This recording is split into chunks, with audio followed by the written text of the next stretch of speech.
Hello everyone, welcome to the Armageddon Championship Series Grand Final. We are happy to broadcast live from Berlin and our studios. This is the show that hits you harder than a double-decker bus traveling at the speed of light. I'm Grandmaster Simon Williams, and I'm here with the lovely, the amazing, the fantastic International Master, Jovanka Houska. Simon, it's an incredible pleasure to be here. This is, after all, the first day of our fifth and final tournament. It is the grand finale, and, well, I can't wait to see what is in store. We have our 8 players. Take a look at some of those names. We have some great players lined up for your entertainment. Some of the best players in the world. Just take a look at those names there. And it's going to be incredible matchups all the way through. Wesley So, Duda, Richard Rapport, Nodirbek, Sam Shankland, Gukesh, Bibisara, Humpy. There's too much going on, Jovanka. It's too much. I mean, these players have an accolade of titles between them. They are the best. They are the most exciting players in the world. And let's have a recap at how they all came into the final.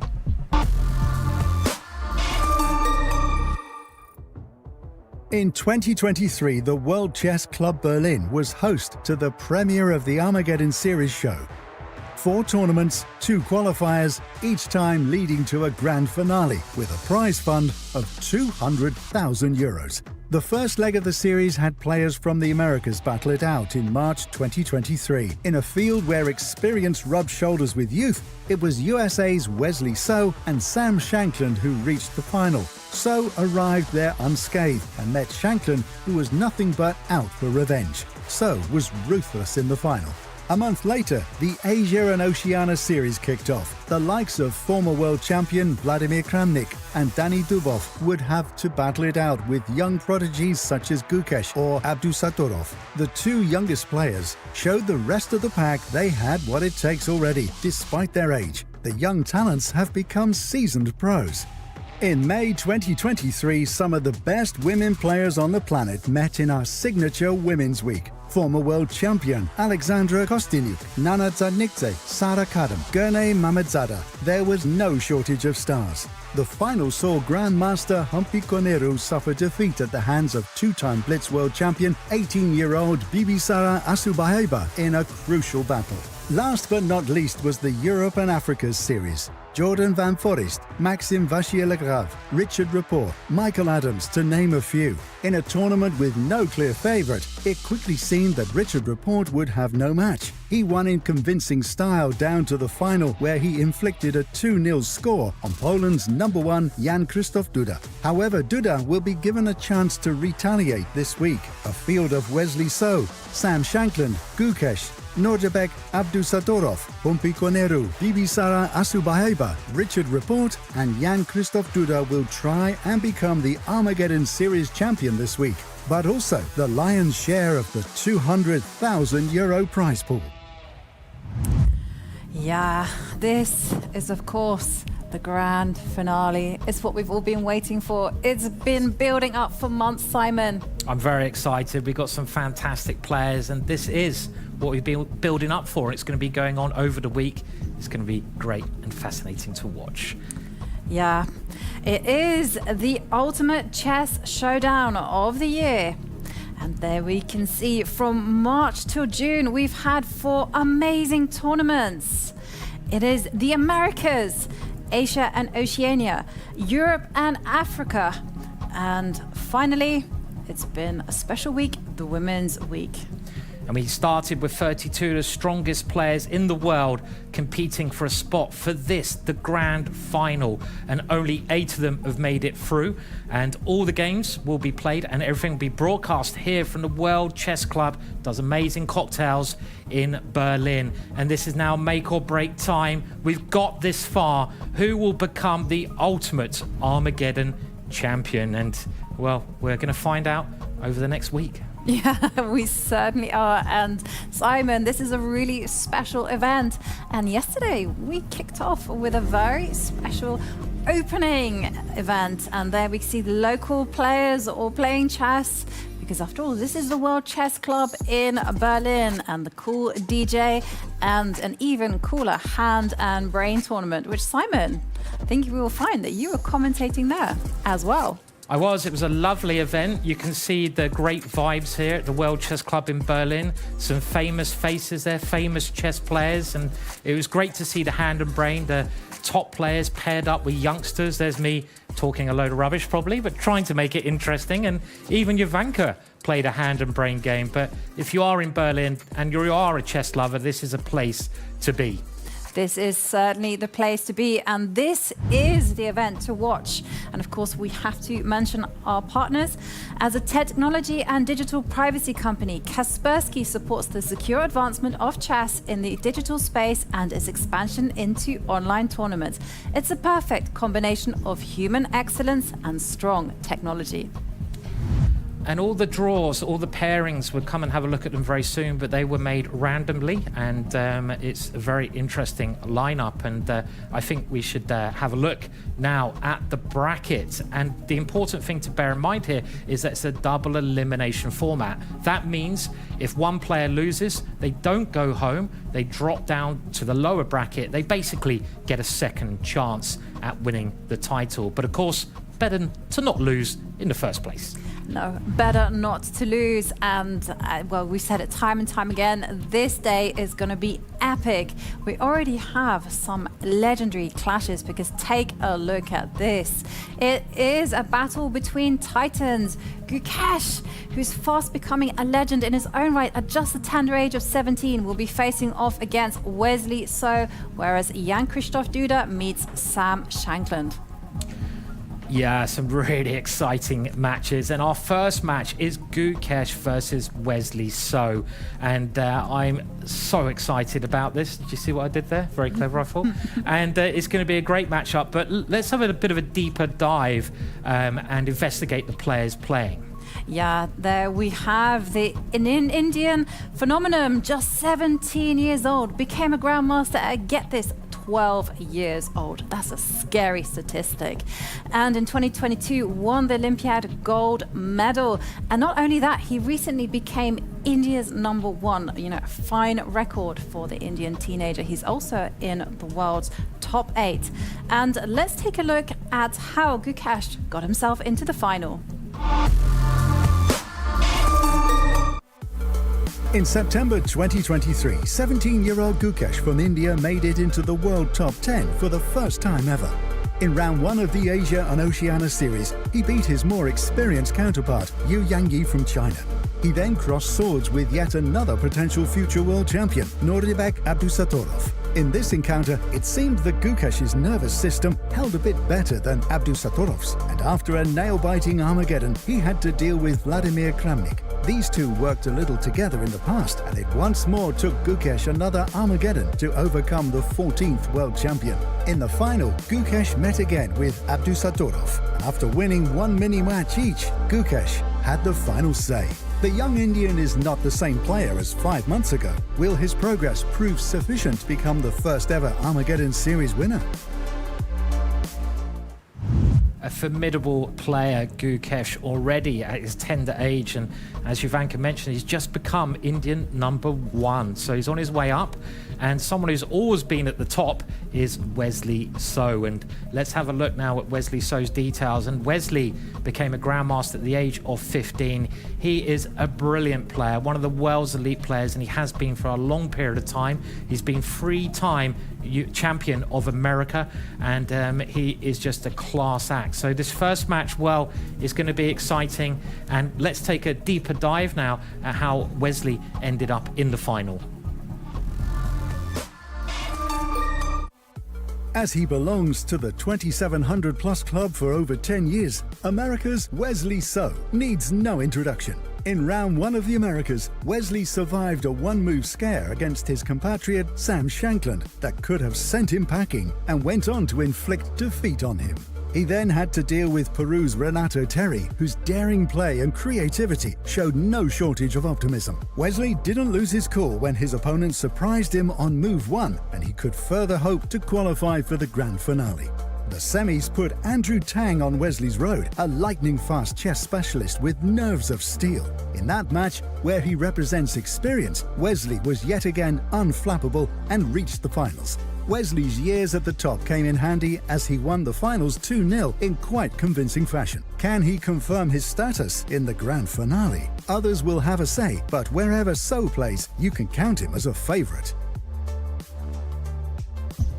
Certainly a clash between the favourites, and we are less than 1 minute from the start of this epic battle. And let's remind ourselves of the rules. The players will be playing 2 games of Blitz at a time control of 3 minutes plus 2 seconds per move. And if the match is tied after these 2 games, everything, and I mean everything, will be decided by Armageddon. It's quick, it's furious, and Armageddon means one player, the player of the white pieces, gets 5 minutes. The player in the black pieces get 4 minutes, but white needs to win. There's also no time added on. And there's a lot of prize money at stake.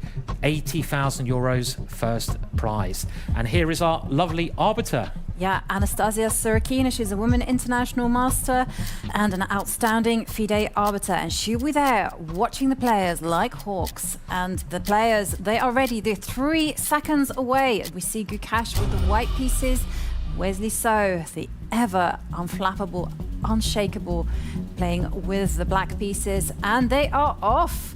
We have the first move, and Gukesh opening with the queen's pawn and choosing a system called the fianchetto variation, where the bishop gets developed onto the longest diagonal on the board. It's a very solid system. Will he be able to press home an advantage against Wesley? Yes, we see they're all in theory. These 3 stages of the game, the opening, middle game and ending. And this opening stage is well worked out at this level. And the players, grandmasters, they spend lots of time studying this part of the game, knowing the right things to do. Also, make sure you keep an eye on the heart rates. You can see the heart rate monitors. Wesley was in the red there at some point, going over 120. And we have the evaluation bar. That is the bar on the right-hand side. If it swings up in white's favor, that means Gukesh is doing very well. If it goes in black's favor, Wesley is taking the lead. And this all seems to be played before. Jovanka seems quite a symmetrical and even position so far. Totally, but you know, one thing that is surprising is the way the players are both rattling off those moves. Neither of them seems to be pausing for thought, so it seems that both of them are in their home openings. Home preparation is what I want to say. Yeah, definitely, and especially Gukesh here, because Gukesh's speed, he's got more time than he started with. He's laughing at Wesley, saying, ha ha ha ha, I've done my homework, Wesley. Have you done your homework, Wesley? And I don't know if Wesley has, because he's now having a bit of a think here. And that last move, Gukesh's queen swings out, and that attacks a black pawn. Black can actually take a pawn here, but instead black brings the knight back, offering an exchange of bishops. It does offer an exchange of bishop, but look at that! The evaluation bar there on the right has swung all the way in white's favor, and you can see that Wesley So senses that maybe this position is quite shaky for him, because his heart rate shot up to 140, and Gukesh pausing. And I think Gukesh can just win the exchange. He has the bishop comes out, attacks the queen. When the queen moves, you capture the rook. And now this is a very bad position already for Wesley. Gukesh's opening preparation has worked perfectly. Wesley's heart rate going up. The pawn attacking the queen. When the queen moves, white's bishop worth 3 points will capture the rook worth 5 points. That means Gukesh is going to win 2 points. And at this level, Jovanka, 2 points is a lot of points. It is a lot of points, and it's a lot of material as well. And the position is really open, which means that those rooks will have extra powers. Remember, rooks like those open lines. And now we do see Gukesh just net that extra material. Now it's all about just neutralizing the bishop pair. So Wesley, he just has to hold on. He has to run Gukesh's clock down, because once the clock starts ticking down to around 20 seconds, anything can happen. That's right, you can see that Gukesh's heart rate has also gone up to match Wesley's there. He is getting very excited about winning the material. One thing you've got to do in chess though is not think about winning too much. You've got to concentrate on what's happening on the board. This last move, the knight was attacked by Black's rook, so the knight moves out of the way, and now Wesley moves his knight, trying to activate his pieces. Gukesh can grab a pawn here with the queen. Is he going to do that? He does. Do it. He dives in. Yeah, Gukesh is not one to shy away from combative play. And there you go. He takes on the challenge. And now the rook swoops down to the 8th row and offers a trade. Oh dear, this is looking hopeless for Wesley.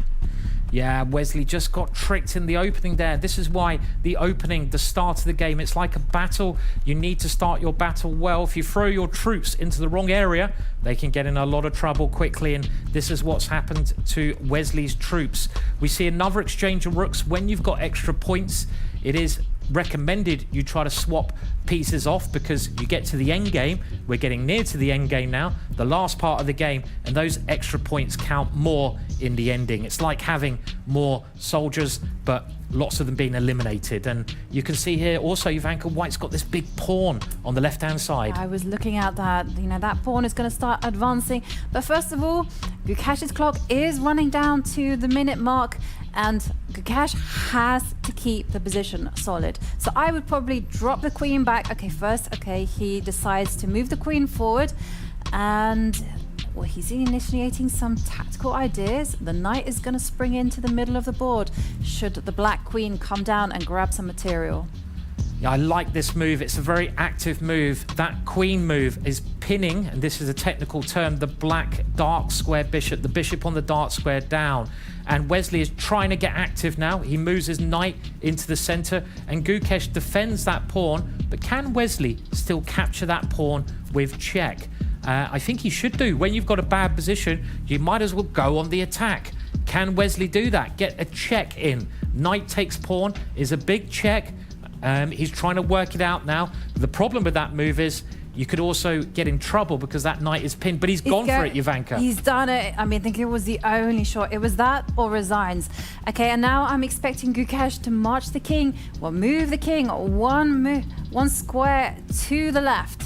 There is a trap here. If you go into the corner of the board, you could lose the game. This is the only move. Gukesh found it. He's got to defend his rook with his king. And now the black knight is under attack. And I wasn't sure what Wesley was going to do here. I was leaving it for him to work out.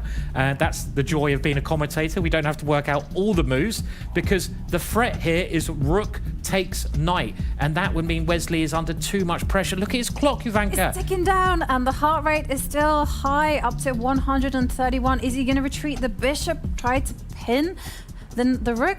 No, instead he moves the queen to attack the knight on f3. And Gukesh, just very merciless here, offers a trade of queens. Beautiful play. Once the queen comes off, it is game over for Wesley. And Wesley is getting down, and he resigns. Wesley So resigns. The first game, we have a winner, and the opening just went so badly wrong for Wesley So there. Great game from Gukesh though. Yeah, it was really odd. Both of them rattling out the moves, looking as if they were in the home theory, and then suddenly Wesley blunders everything. And there we can see Gukesh takes the lead, winning with the white pieces. And now Wesley, well, cometh the hour, cometh the man. He has to win with white on demand. He does, and a nice game to start us off, but Wesley not on top form there, and Gukesh really punishing for one mistake. Chess is an unforgiving game. You make a little mistake and you lose the game, and you could even get knocked out. Well, it is double elimination, so that will come later, but we should have a look at some of the highlights from that game. and this was the opening stage where the pawn structure did go a bit peculiar, but it just seemed like Gukesh was much better prepared for the opening, Jovanka. Yeah, totally. Gukesh there playing very quickly, playing very natural moves. There we see him protecting his dark square bishop, and it was later on where the big blunder occurred. That's right, and you only have to make one mistake, as we mentioned, and this is where it occurred. And you can watch the white bishop attacking the queen, and now the white pawn attacking the queen. And finally, that queen, the black queen, has to move, otherwise the pawn will capture it. And when it does, the rook was taken, and Gukesh won 2 points, and that's enough at this level. 2 points is too many. Yeah, it certainly is. And there we see Gukesh being precise as always, capturing the material, actually going on the offensive, using all his extra pieces there. We see a trade of rooks, and we just see how clinical Gukesh is in the closing moments. Yeah, you've got to finish out the game as well. I mean, you can get really excited when you get a winning position, but it's having that focus and determination which will put it into a point, and Gukesh showed that determination there. So really good start for Gukesh. You're very promising, and he made it look easy. We have to remind ourselves that Wesley is one of the strongest players in the world. He rarely blunders. He's unshakable. And there we saw Wesley just falling down to Gukesh. Not so solid today. Not so solid, Yeah, no. we might have to change Wesley's name from Wesley So Solid to Not So Solid. Well, we'll see. We have another game coming up, and we know what Wesley has to do in that game. Wesley has to win to take it to Armageddon. And before we go there, let's just have a look at the end of the game. And as Jovanka pointed out at the time, this is a brilliant move. When you've got extra points, get rid of the queens. And the reason that Wesley resigned here is that the queens are going to come off, queen for a queen, and he doesn't have any hope there because white's rook is too strong. At this level, that makes a big difference, having that extra material. Only 1 minute until game 2, though. I know, and what's it going to be for Gukesh? You know, he has the black pieces. Wesley, he has a formidable opening repertoire. How is he going to handle that? Well, Wesley's got to go for it. He's got to try to put some pressure on Gukesh, and I don't know what the opening's going to be. I expect the pawn in front of the king is going to move forwards. You know, do you like my little moving, my hand movement there? That's the pushing technique. You can have the hop as well, but that's, you know, I don't know, you're a hopper or a pusher? No, I'm pusher. You're a pusher. And 25 seconds, Simon. I'm not sure whether the pawn in front of the king will move 2 squares forward, because Gukesh will counter that with also responding with his king's pawn 2 squares. So 10 seconds. How can Wesley unsettle his young opponent? 5 seconds, 4 seconds. Will we see something flashy? And that is it. We are getting our second game.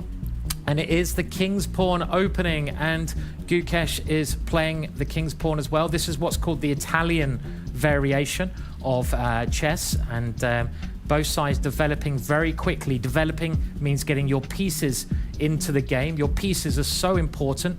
You need to get them as quickly into the battlefield as you can. And again, this is theory. What we mean by that, it's all been analyzed before. But you've got to know what you're doing. You've got to have a reason behind each move. You've got to tell yourself, I'm moving this here for this reason. White gaining space on the queen side there, Jovanka. And this is a very trendy opening played by Wesley So.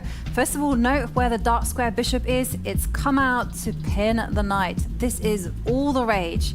But black now has to deal with this dilemma. Do you break the pin by pushing that g-pawn 2 squares forward, or do you live with your uncomfortable presence? And Gukesh is like, no, I'm going to break that pin and try to resolve the situation. Love it. I love that aggressive move from Gukesh, but it is a bit risky because of the match situation.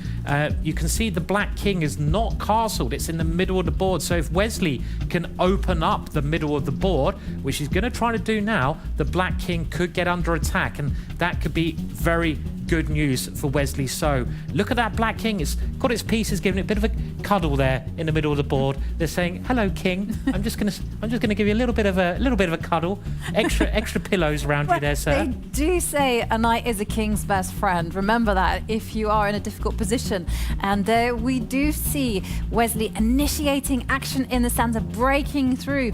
Well, for Gukesh, it's all about maintaining that center because he cannot just open up the position because his king is not ready to hide into safety. So I'm expecting the knight to jump out to the g6 square and hold on to that stronghold on the e5 square.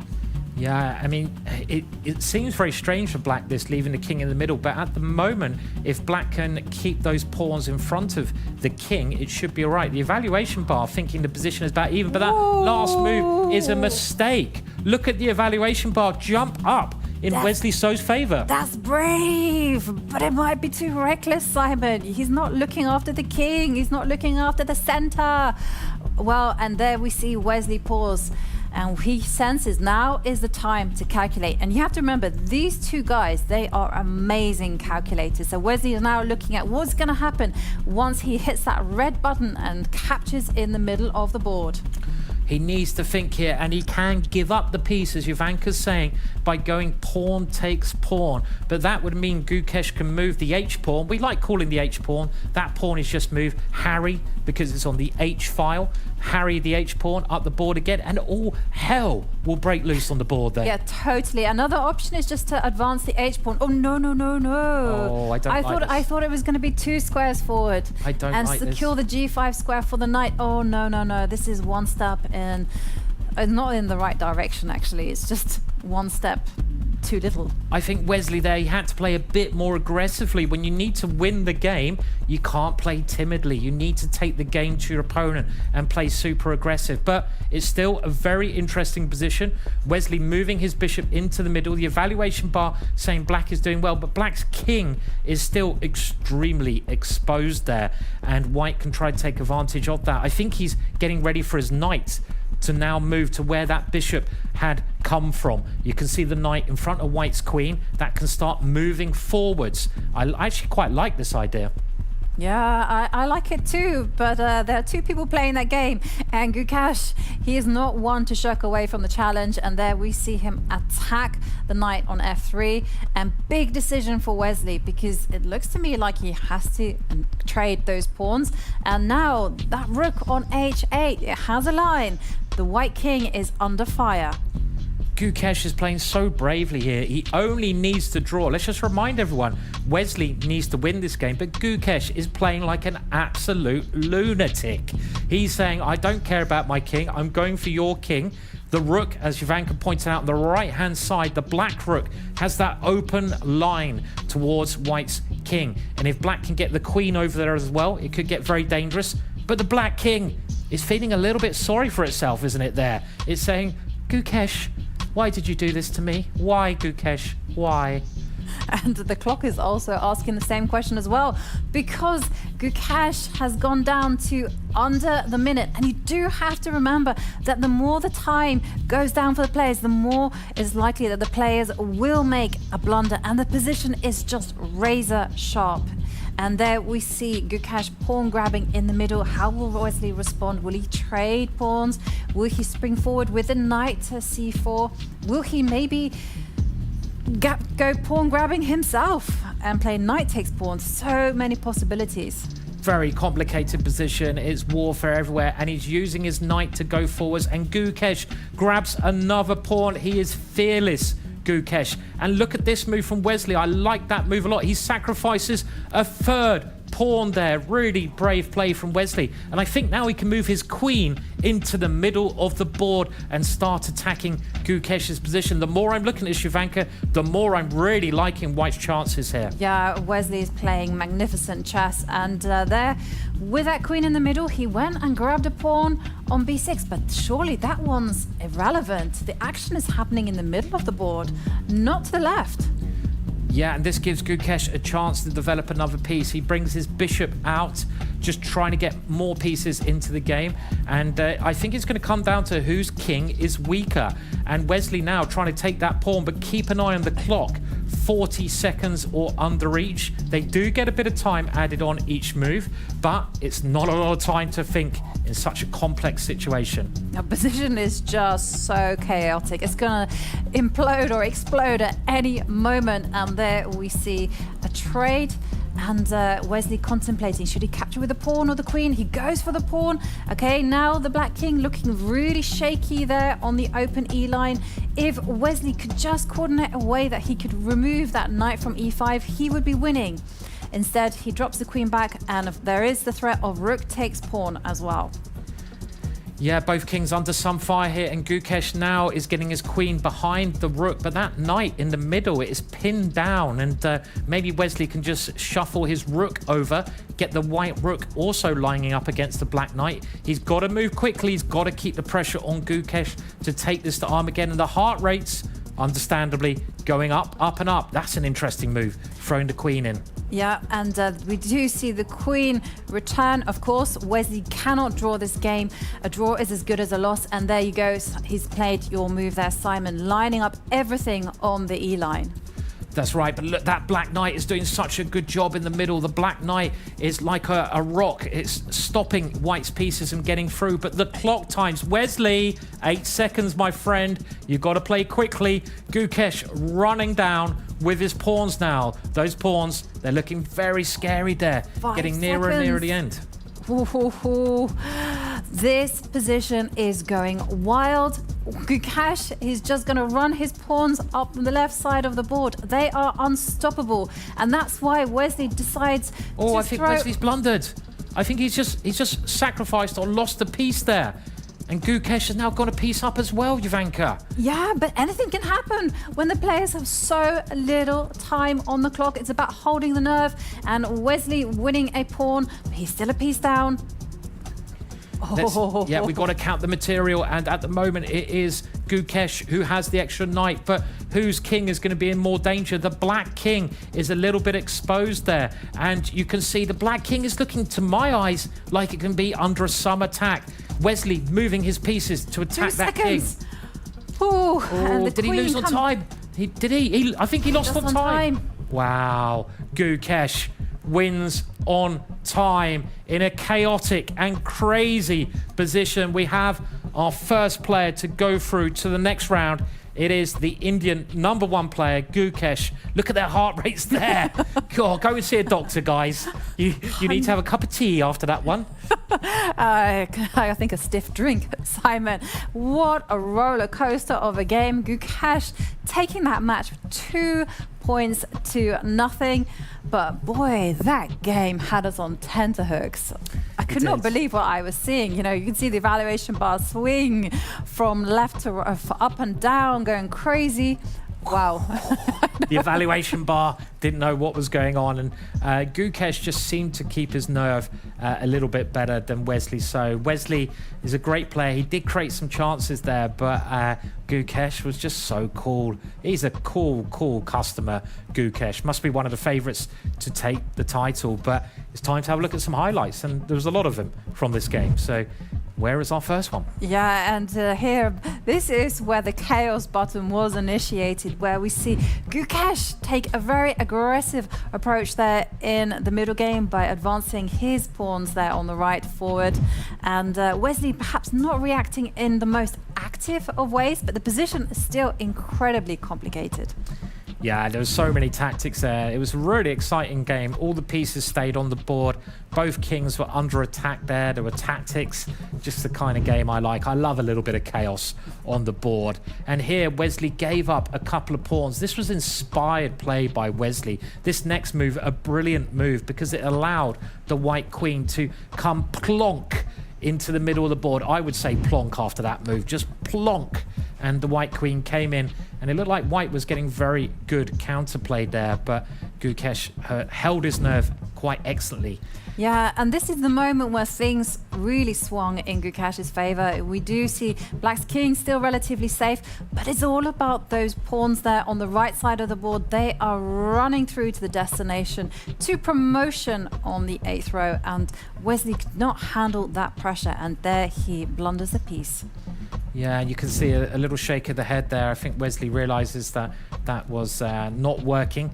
That knight taking the pawn. The knight actually got itself lost there. And the end of the game was very chaotic. But just keep an eye on the clock here. A very important factor of the match.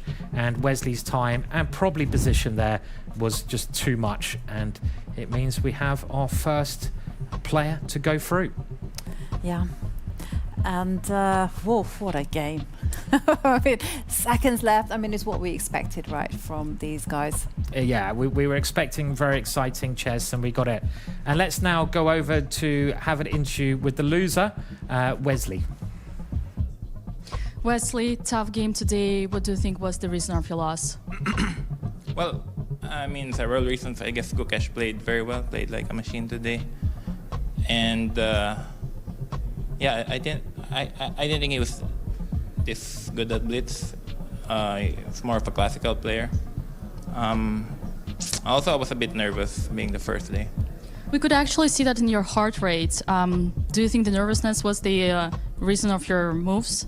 Well, one of the reasons, but I also think things happen so fast. But also my opponent played very well, so could also. Was knight e8 in the first game a blunder? Yeah, for sure. For sure, looking back, just hang a rook.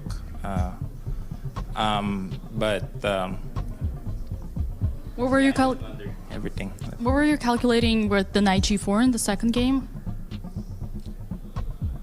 Oh, with the knight xg4? Yeah, I just got really low on time, and I thought I had a good position before that, but I mixed up everything, and then with my queen d4 I had good chances, but I spent some time taking pawns, which never. And then he found his b5 before, and I just got nervous with being 2 pawns down. White's position was probably lost at that case. At that point, in any case. But the good thing about this tournament is you have 2 lives, so. Well, you definitely had a lot of chances in the second game, but okay, well, what are the lessons that you're going to take out of this match in order to prepare for the second chance? Well, not to enter only 2 games, but try not to arrive too nervous at the board, try to play better, try to play faster. It's always, you always need to mix up between playing good moves and playing quickly, and I wasn't able to do that today. But yeah, hopefully Gukesh will continue his form. I mean, I think he played really well today. So. Well, let's say that's not the first time you're playing this format. Did you somehow have a special preparation for it? Like, you knew you were going to play Blitz, right? Yeah. yeah, of course. I knew going to play Blitz. I knew it was going to be a tough format. You kind of need some luck in order to win this tournament, I think. Things happen so fast. And yeah, it is what it is. It's an exciting format. I had good games in the past. This today just didn't work out. Well, I guess you gotta arrive very sharp and very aggressive on the board. Okay, Wesley, well, take some good rest and see you very soon again. Yeah, hopefully be back for better play next time. Thank you. Back to you guys. Thank you, Dina. And we are here in the studio with Gukesh. And first of all, I want to say welcome back to Berlin. And secondly, congratulations on what was a roller coaster of a match. Very, very exciting. How was it for you? Thank you. It's nice to be back in Berlin. I enjoyed the last time, and I'm again very happy to be here. The match was quite interesting. The first game, I mean, I knew this Queen A3 trick, and yeah, he was not very familiar with the position, and he just blundered the exchange. And I had some. Sorry? Were you surprised that he blundered this way? Yeah, a bit, because Wesley usually doesn't blunder so much. Yeah. But I mean, this position after Queen A3 is already quite tricky, so it's understandable. And okay, after that, my conversion was not very clean, but it was good enough, I think. And in the second game, yeah, he chose this Bishop G5 Italian, which is a very good line in a must-win situation, and he got some chances. Maybe ED4 was a mistake, but he got some chances. I was just trying to play fast, and yeah, it was just a mess after that. It looked very complicated when he played Queen D4 in that second game. We thought he might be taking over the game there a little bit. Were you concerned a bit at that point after Queen D4? Yeah, surely after Knight C4, B6 already I knew I should be worse. But yeah, I was just trying to play moves just to put him under pressure on the time. But Yeah. And did you come with a game plan? sorry? Did you come with a game plan? So, because Yeah. in the second game, you just had to draw and you chose a sharp opening. Yeah. I mean, I just tried to play my usual stuff. Yeah. Okay, if White wants a fight, I thought it's fine. I'll just play a game. Because in Blitz, it's anyways hard to have full control. So it's just, Yeah, it looked very exciting, the whole game. But also, we must say congratulations for coming Indian #1. Thank That you. must be amazing, to overtake the legend Anand. I mean, how does that feel to be #1 in your country? It feels very good, for sure. I had it coming for the past few months, so I did not really feel such an awe like when it happened, but yeah, it's surely a very nice thing for me. Congratulations, yeah. And I think we have a graphic. We can have a look here and just see your heart rate. So you got your heart rate to 137. Wesley there, 165 is a little bit scary, but 137. Did you expect it to go so high? I knew that in like time scrambles or very tense situations, especially when I'm about to clinch the game or match, I knew it would go high, but the average must be around 100, yeah, because I usually manage around... You were pretty calm. You were pretty Yeah. calm most of the way. You seem like a very calm player. So, would you say you're a calm player? Maybe on the outside, but... On the inside, it's not the same. Yeah. Especially that second game when you just had seconds left on the clock. And Wesley was also down. And I was just wondering, how do you guys keep up the tension? I mean, it kind of helped that he blundered a piece. But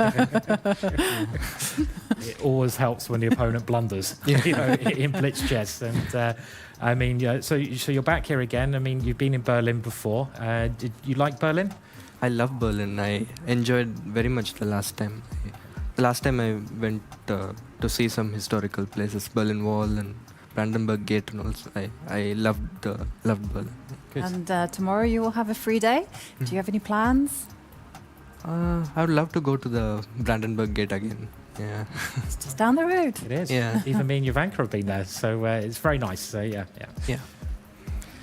And thank you, Gukesh, and Thank we you. wish you the best of luck in the Yeah. remainder of your tournament. Thank you. See you. And we'll take a look at the highlights.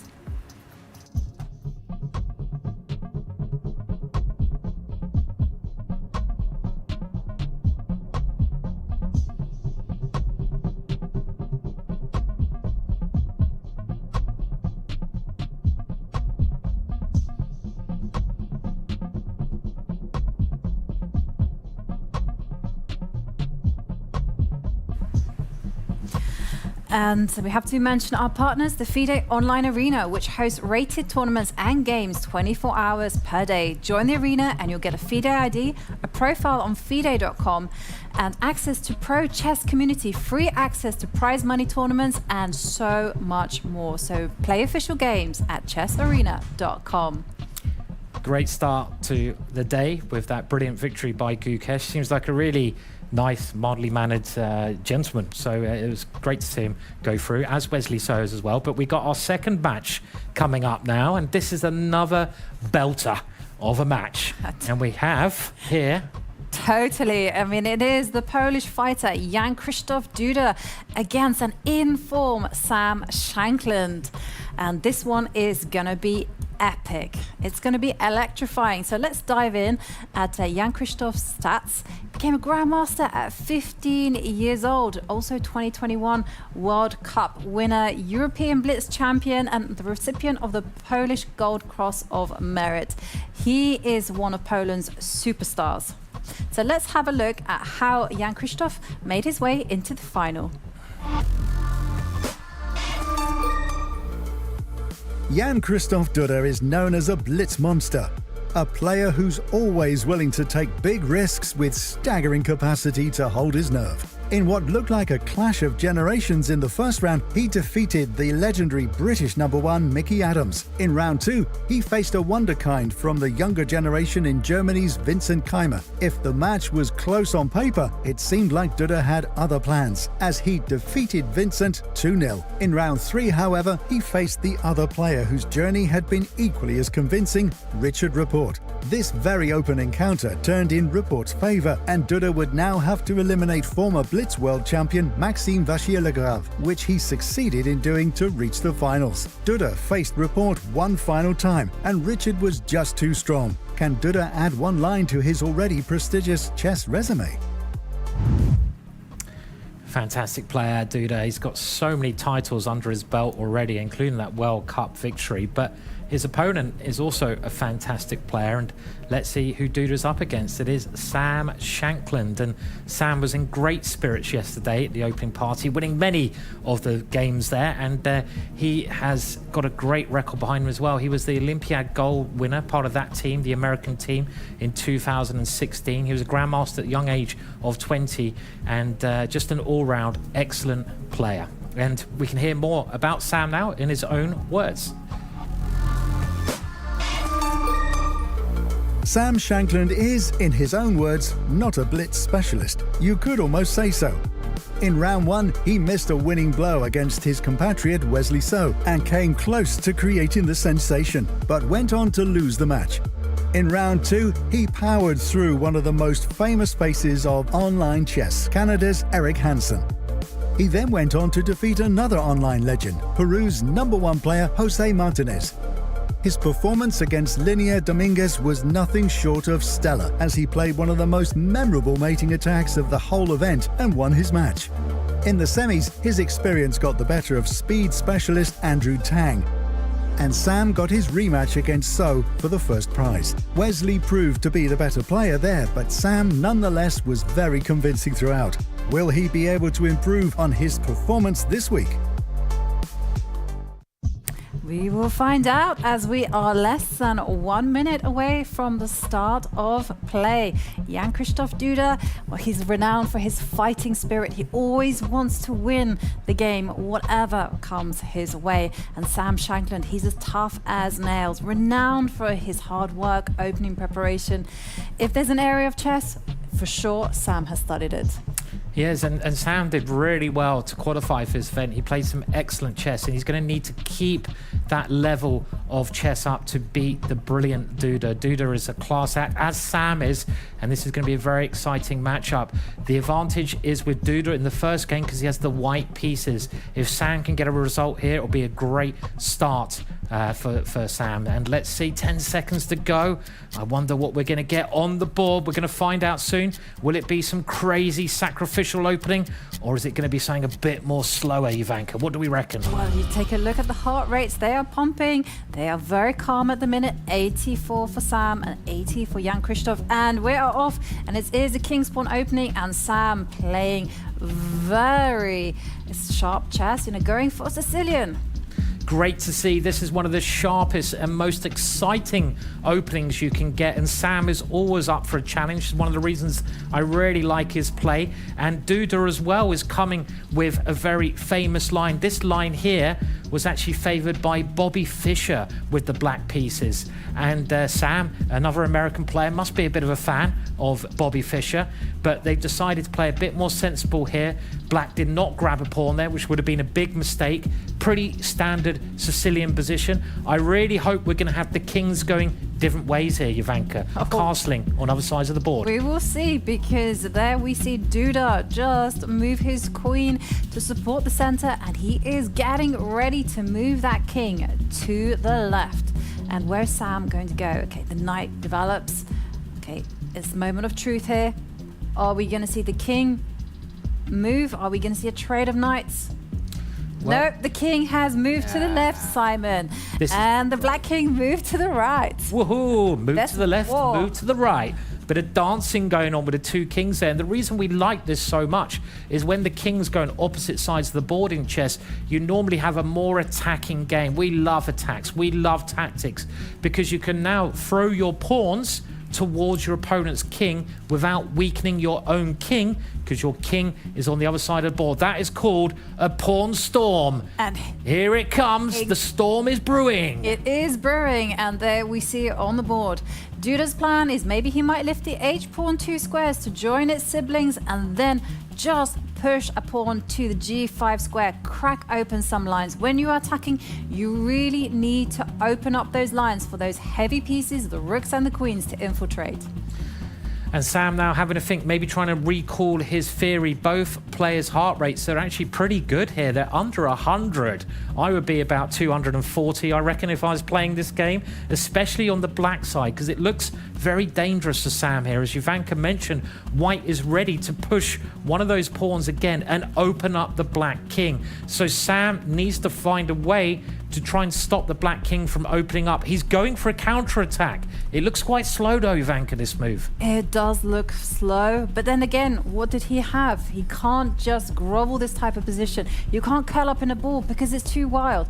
So, well, Sam is perhaps thinking about just using the open C line, developing his pieces. Whoa, he's got nerves of steel. And there we can see Sam, his heart rate is going up to 99. And, well, interesting choice by Jan-Krzysztof. He just wants to play this G4, G5 pawn push and just crack open the G line. And, well,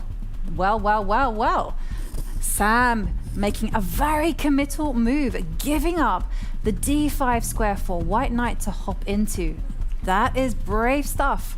The valuation bar really didn't like Sam's move there, but that was the move I would have played as well. Probably a bad sign if I was going to play it, but there is a problem here, and there is white's attack. Sam calmly takes a pawn in the center, and look at that, the other pawn rolls up. This is what we're saying about the pawn storm. The storm is happening, and it looks like the black king will be the piece that's going to be opened up more than the white king. And in chess, it's all about king safety. Checkmate ends the game. So you want to get your opponent's king. White is trying to do that by forcing his way through with the pawns to black's king. It looks very scary for Sam here. It looks tremendously scary for Sam. And the white pawn on G4, it's going to lift up one square. It's going to dislodge the knight. And that's why you see Sam with his head in his hands. He is going into full concentration mode. That little smile there on Duda's face? Yes. It looks like a little sly smile there. I think we spotted. That's not a good sign. When your opponent is smiling, be afraid. And, well, there you can see Sam developing the light squared bishop, and he's given up a pawn. And he's also allowed the white knight to jump into the D5 square. I would grab that pawn, and yes, it's been taken. Now, come on, Duda, open up some more lines. Maybe lift up the other H-pawn. Very scary attack against black's king. You can see the way that Duda very skillfully is slowly opening up lines for his pieces against the black king. Look at the white rook on the right-hand side. It's looking directly at black's king, saying, hello there, I'm going to come to kill you, sir. And he's going to try to open it up more with the other pawn, probably. He's got a bit of time here. Sam playing so bravely, though, to play in this sharp manner. You've got to admire that brave play from him. And Jan-Krzysztof's just saying, I'm spoilt for choice. I can actually grab that pawn with the queen. Black's position is dire on the dark squares. The bishop is going to move itself to the center and start lining up towards the black king. And Sam trying to shelter his king, but to no avail. And the black knight trying to block some squares up there, but it is Duda who is attacking. The evaluation bar again, just keep an eye on that on the right-hand side. Really liking his position, but he's got to find a way through. Can he crack the nuts? His knight jumps into the middle of the board, and Sam eliminates the knight straight away. Good defensive play from Sam, but it still looks so scary here. And it's defending so far for Sam, but it only takes an idea to get rid of the pawns around the black king.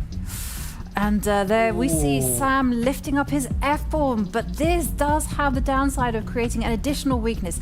Look at that pawn on g6 next to the black king. It's got no defenders, so that is now a moving target. anything possible with the time on the clock, and I still think Sam is doing the best job he can in what could be a bit of a tricky situation. Duda getting now down to under oh, that's a very calm move. Grandmaster move there. Oh, just shuffling the king away, just saying, I'm not sure what to do, but I'm just going to play this move. Over to you, Sam. What are you going to play, Sam? And he's got to make a decision soon with 24 seconds on the clock. I would just move the bishop. He's moving the rook to try and defend his king a bit more. Another sensible defensive move from Sam there. And both players eyeing up their clock times, but for Duda, it is a much more pleasant position. Will he line up the two rooks and target that weak g-pawn, or will he try to crack open the position using the h-pawn as a lever, or will he simply just develop the light square bishop and he decides to go for the very first option, just pile up on the g-pawn, and now the light square bishop is into the game, it's invited to the party, but only 12 seconds for Duda. Anything can go wrong for him. All of Duda's pieces, you can look at those rooks on the board, they're lining up and the bishop flies in. They're getting nearer to Sam's king. Can Sam defend this position? He's sacrificed to try and keep a defensive setup. Can Duda break his way through? He's going to move his rook in. Yes. What a move that is from Duda. He's come all the way in. Now Duda is a piece down, but with the attack, and Sam resigns, finding no way to defend the position. Very good game there from Jan-Krzysztof Duda. Lovely finishing blow off as well, just sacrificing material in order just to devastate the area around Black's king. And there we can see it. Jan-Krzysztof Duda, he takes an early lead, winning with the white pieces. Now Sam will also play with the white pieces, and he is now in a must-win situation. And after that crazy chaotic game, well, he will have to do some serious calming down, because his adrenaline must be just running through his veins. They seemed to be quite under control of their heart rates there, didn't they? They were very calm, both players, in a crazy position. And it was a great game. I mean, Sam, I think, played very bravely there, because he knows just how good Duda is at attacking. But he basically said, okay, well, you can come and attack me. And that kind of maybe backfired a little bit there. It certainly did. We just saw Duda in powerful form, you know, really a very, you know, what could have been a really crazy position. He just navigated all those complications with ease, and he made it look smooth. He did. You could sort of tell the way he was playing there. He was like just sitting back and, you know, with not much time on the clock, just, yeah, okay. Yeah, I like love that small, king shuffle. That small smile when he... Yeah, can we do it? Can we do this? No, it didn't work. It didn't work for me anyway. But a star move there was that little king going across. But in general, Duda just seems so strong there. But he had a free attack. I think Sam's opening just didn't really work there as well as he'd wanted to. But let's have a look at some of the highlights now. And there we can see this is where Duda is just putting on full power. And there we see pawn takes pawn, and the line has been opened, and from then on it was just all about introducing every single piece to the party. And I just loved the little subtleties as well when it needed to. Just tuck the king into the corner, and there we see painful moment there for Sam, and there you can see the shake of the head as the bishop launches itself into the black territory. Yeah, and this was the end really for Sam, and it was a tough game for Sam. He didn't do too much wrong. I mean, Jan-Krzysztof just got basically the whole game a free attack, and that sometimes happened. Sam never got a chance to get through to Jan-Krzysztof's king, and the reason that Sam resigned there at the end, he's getting checkmated basically. Yeah, and the rook was either going to be lost as well, because the h-pawn was joining into the attack. And well, anyhow, the players haven't had much time to recover from this, and we have 43 seconds and ticking down to the start of the second game. Sam will have the white pieces in a must-win situation. What do you think he should do? Well, Sam is really good in the opening. I think he just needs to stick to his normal game. It's very tough starting with black against someone like Jan-Krzysztof. If he gets his normal game going, he's very good in the opening, Sam. He's done lots of work on that part of his game. So just do your normal game and wait for your opportunity. You should get one. 10 seconds until the start. Let's just remind everyone, Sam needs to win this game to take it to our first Armageddon knockout game. Can he do it? We'll find out very shortly. And they are off, and Sam opens with the c-pawn, the English, on the board. And so this is a really kind of positional opening. The battle is very much there in the middle stages of the game. And are we going to see this game transpose into something called the Catalan? Yes.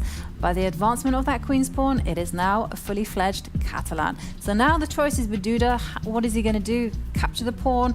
Or is he going to hold tight in the center? And he goes for the closed. And Sam, I like this next move. He plays the most committal idea, develops the knight to that square. This does have the downside, though, that Duda should be capturing that pawn. Oh, he doesn't go for it. Well, Duda is just trying to play very safely here, which might be a mistake. And Sam now advancing in the center of the board, and Duda could have won a pawn there, maybe should have won a pawn there, because with this move, Sam has a chance to gain a small advantage, but it is still Theory, and Theory says that Black is not in really any trouble at the moment. No, Black isn't in trouble, but certainly Black is passive. And there we do see Duda. He doesn't have that many lines for his pieces to go to. And the big question for Sam is, should he push that e-pawn one square forward and tag the knight? Or perhaps is it now that opportunity just to develop some pieces? But Duda, with his last rook move, is building up to explode things in the center by pushing the c-pawn. Yeah, this is a waiting tactic really from Duda at the moment, but it only takes Duda one more move to open things up. There's a lot of tension in the middle, and I like this move from Sam. He goes for what Jovanka mentioned, pushing the black knight back, gaining space, and he can now try to aim at Black's king somehow. I'd love to move the h-pawn, something along this line here. 2 squares forward, Simon. Well, instead Sam is getting ready for the battle that is going to happen in the center, and it centralizes the rook. So White is playing this move in anticipation of Black breaking out with c6, c5. I think Sam's doing a great job so far in this position, and Duda now does try to break up, but the evaluation bar is very much on Sam's side here.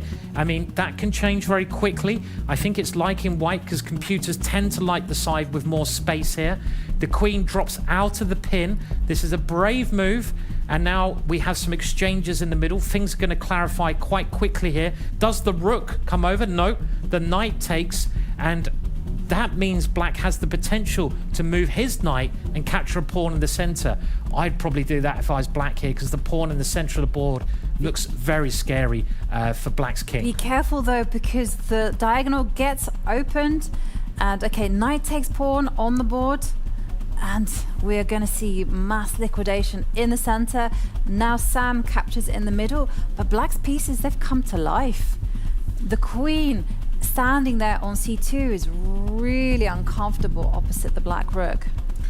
Yes, Black's pieces now look to be very well placed, and let's not forget, Black is actually a pawn up at the moment. Sam continuing to develop his pieces though. Very open game, I'd say roughly even here. With that last move, the bishop slips on diagonal towards Black's king. I'd probably want to get my queen, the white queen, off the range of Black's rook here, maybe move it to the right one square as well, and then I can try to win my pawn back in the middle of the board. But all the pieces remain on the board here, Jovanka, and it looks like a very double-edged battle at the moment. Certainly double-edged. Once Black develops that knight standing there on the back, then it's all systems are go. I mean, it's going to be very difficult for Sam to actually nurture an advantage. But there's one good thing, that is Duda's clock time is ticking down to the minute mark. That is going to be stressful for the Polish fighter. Yes, Sam has nearly double the amount of time as Jan-Krzysztof. And you can see this is a thinking pose, which I use quite a lot. I try to really get rid of the world around me so I can sort of focus and meditate on the position in front. And he can see Sam's trying to work out the best way to proceed. And he is just asking the bishop a question, what are you going to do? The bishop captures the knight, but Sam takes that one back. And Duda just brings his pieces into better squares there. Now, White has the advantage of 2 bishops in this position, but Duda has the extra pawn here. Duda does have the extra pawn. Also, his knights are really active.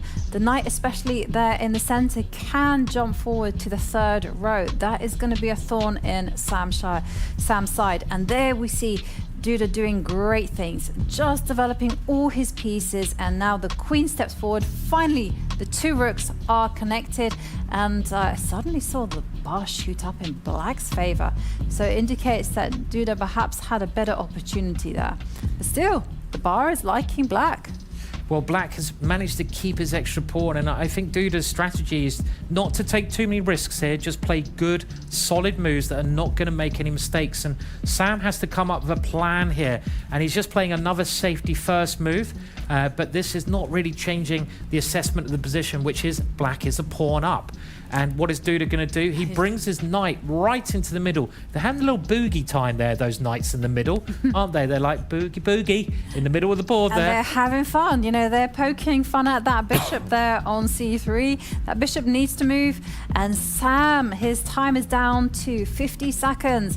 And he retreats his bishop. Okay, another set of rooks leave the board.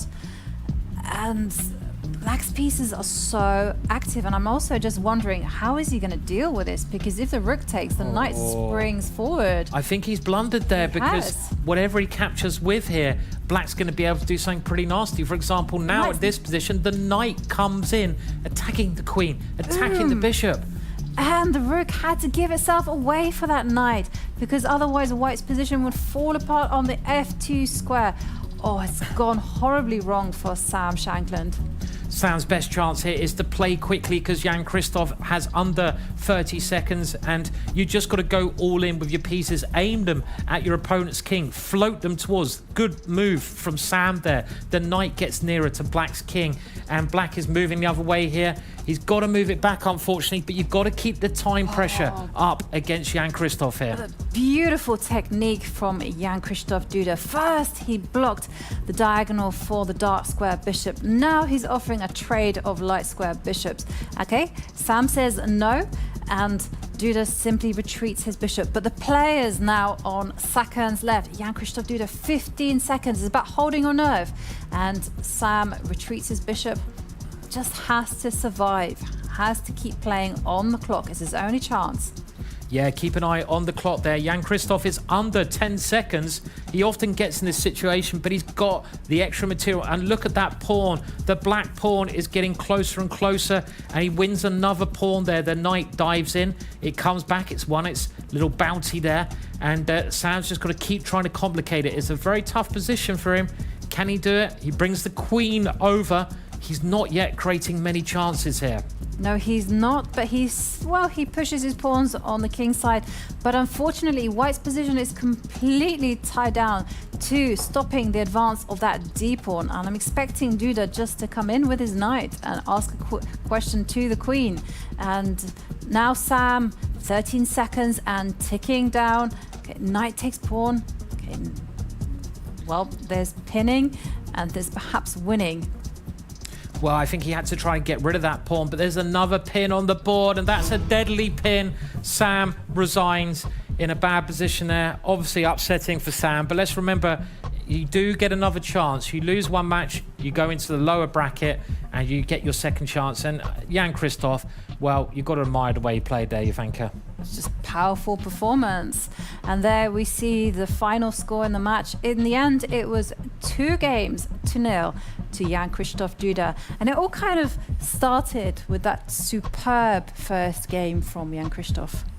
Yeah, he just put Sam under so much pressure there, and he seemed so calm as well. I mean, both players' heart rates were quite low there, but Jan-Krzysztof, just the way he was moving to pieces, this is Armageddon chess. This is like really scary. You've got to, I mean, I'd be like this, you know, trying to find the right move, but just like, you know, just calm, just a walk in the park there, nothing to worry about. It was just so calm. So calm, like you mentioned there, Simon. And let's have a look at some of those highlights. And here is the moment where Jan-Krzysztof Duda, he's won a pawn, he's broken out, and he's doing everything to perfection, connecting the rooks, and it's around about here where Sam goes wrong and allows Jan-Krzysztof to activate the knights. Yeah, that's right. And you can see in this situation, this was a real killer move from Jan-Krzysztof. He took the rook off, and the problem was now, look at this black knight. The black knight can jump into the middle of the board, attacking the queen, attacking the bishop, and Sam had to give up points there. He gave his rook up for the knight, losing 2 points in the process, and points count in chess because the player with more points has the stronger army. Yeah, and also just bearing in mind like how open the position was, and here we see the final nail in the coffin. Sam grabbing material but finds himself in a nasty pin, and just when you think he's out of the frying pan, well, he's not. He's still in the hot oil because now comes another pin with deadly effect. Out of the frying pan Into the fire. And we now have an interview with Sam, and let's go over there straight away. It was a tough match. Was there any reason to everything what happened today? Yeah, I mean, the first game I think I was pretty cleanly outplayed. Didn't check this line. He seemed like he knew what he was doing, and I never really liked my position. The second game was the issue. I mean, I know White is much better than this line. Like after e5, his only move is dc4, bc4, knight d5, and I think even there, White's probably a little better, but at least it's messy and interesting. The way he played with knight e8, as far as I know, Black's supposed to be much worse, and I should have been able to put up more of an initiative than I did, but somehow it didn't really pan out. Do you think it was rather his preparation or bad luck for you today? The first game, I think, was largely his preparation. I just got totally outplayed, and he deserved that win fully. There's just nothing else to it. I don't like to say bad luck. I mean, I should have had a very good position, and I failed to execute it. You don't say that's bad luck. That means you suck. So, yeah, it's just a rough day at the office. Right, well, you got one more chance. How are you going to overcome it? I'll remind you that I lost the first match in the qualifier event as well, and here I am. I'm very much able to bounce back, and I plan on doing exactly that. I like your fighting spirit. Any plans for tomorrow as of your rest day? Just try to forget about it, enjoy Berlin a little bit, and then I'll be ready to play the day after. Right, Sam. Well, I got two more questions for you off the topic. Tell me, you must know better than anyone, what's happening in US chess? I don't know. We're having good tournaments and we have a lot of good players. I'm not sure I understand the question. What do you mean with what's happening? Do you have any opinion on what's going on right now as difficult things? I do, but I'm not going to share it here. That's very fair. Do you have any opinion on another topic on Hans Niemann being back to chess, online chess? Again, I don't do much online chess. The drama is not me. I'm sure there's some people who, enjoy this stuff a lot. I just don't. I stay away from it and I try to stick to my own training and playing. All right. Well, do you think it's good that he's back to streaming chess, which is chess entertainment? Whatever he wants to do with his life, it's not my business. All right, Sam. Well, thank you so much, and back to you guys. Well, we're lucky here to have Jan-Krzysztof in the studio. So first of all, congratulations. And you made it look kind of easy there. I mean, you seem very relaxed. No, I was anything but relaxed. I actually forgot, this feeling of nervousness and in this Armageddon series. So it was a nice reminder. I think I think my opponent slightly underperformed, and it's actually easy to do this in Armageddon.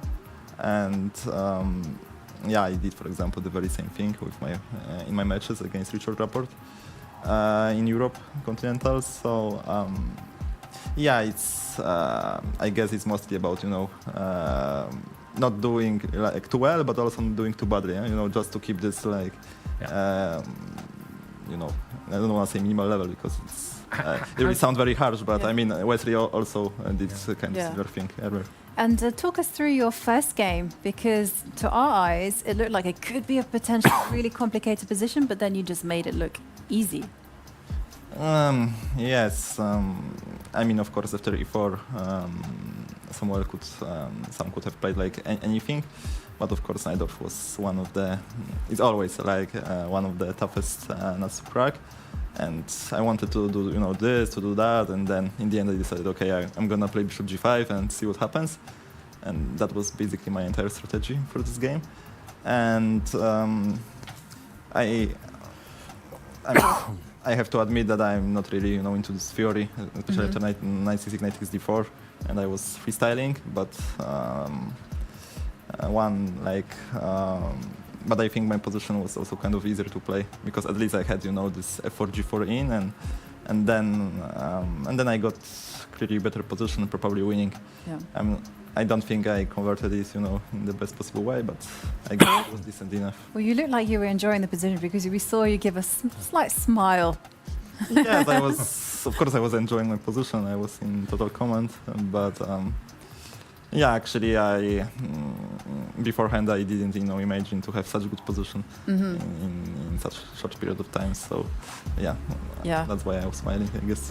And talk us through your second game, because there, you chose a closed Catalan, very solid opening. Yes, actually, some made a course, I think, not that long ago, about this knight f3 c4. I didn't buy it, I didn't see it, but I thought, that he might play this, but I didn't prepare a real surprise. I mean, I played this c6 many times before. The main idea is, to avoid this, very long variations that could happen in Catalan, and just to have a game going and get a game going. So and that's basically it. I mean, it was very nervous position, difficult to play for both sides, but I was having extra pawn d5, so I was happy. You were happy. Yeah, of course. Yeah, we can see the heart rates here, and both your heart rates were actually pretty low there. I mean, 119 versus Sam's 121. And does that surprise you? It was so low. Were you feeling more nervous than that during the game? Yeah, I definitely was feeling more nervous. I don't know, maybe it's some issue with the watch. I mean, because it's kind of impossible for me to believe, that I had only 119. So but I was, pretending, to be cool, and not to show emotions. I mean, of course, I'm very bad in this, but you look pretty cool. What to do?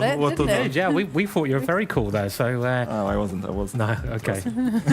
Turmoil was going on. And how do you get into the kind of zone for something as quick and fast as this? Because it's not like normal chess. It's bang. You have to, you're straight in there. Is there any way you sort of prepare your mind for that? Not really. I just enjoy, playing Blitz. So for me, it's the most entertaining time control. I mean, at least regular time control. So I'm just enjoying each game I'm playing, more or less, let's say. I don't think I have to do any psychological tricks to keep myself going. I mean, I'm just enjoying it. That's it. Most important thing. Talking about psychological tricks, if we take a look at the brackets, and we see that you're going to be playing against Gukesh, so presumably you've played him a fair few times. Yes, I mean, of course, he's an extremely strong player. I have won some, I have lost some, of course, but in general, I like playing this young guys, so it will be very interesting. So you're promising us some fighting chess, some interesting chess? I mean, once you make such promise and you play 2 boring games, it's you never know, but I think there is high chance of that, yes. Yeah, I think so too, judging by both of the forms that you both displayed today. And let's have a look at today's match highlights.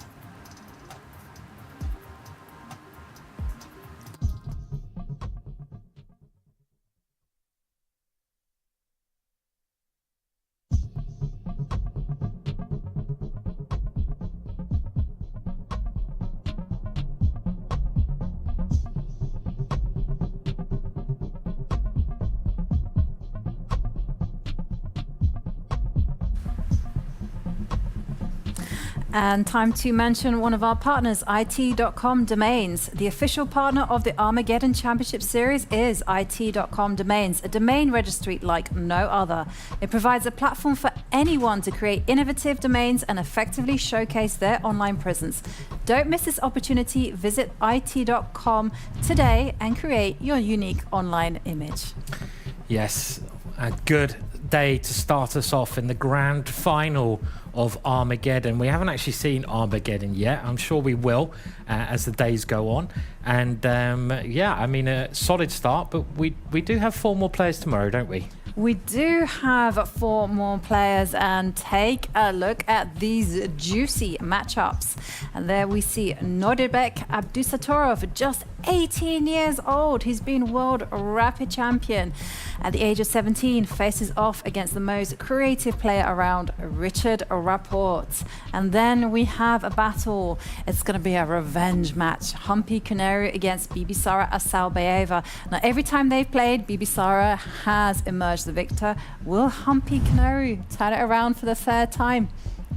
I mean, it's going to be really exciting. I mean, that match, Humpy versus Bibisara, they've got different styles, haven't they? I mean, Humpy likes positional chess, so she's going to have to try to keep the waters very calm. And Bibisara likes a bit of chaotic madness on the board, loves the tactics. So it's a clash, water against fire, yeah, we can say there. And also, Richard Rapports, I mean, the guy with the nicest hair in chess. Can we say that? We can say that. So, yeah, he's got that rock star look. And he's always a fun player to watch, because he's coming up with crazy ideas, exciting chess, and that'll be really, really cool, that match, just to see what he's going to do. Yeah, and I was really impressed by the way he won the Europe and Africa series, because he just came up with a system, he refined it to perfection and just demolished everyone. So tomorrow is going to be absolutely incredible. It is. Very much looking forward to it, and make sure you watch as well, and maybe we'll even get an Armageddon tomorrow, and I really hope so, because that is where it gets super quick. But thank you so much, and I'm going to say goodbye myself. I'm Grandma Cy Williams, and Jovanka, Houska, anything can and will happen tomorrow, so don't miss it.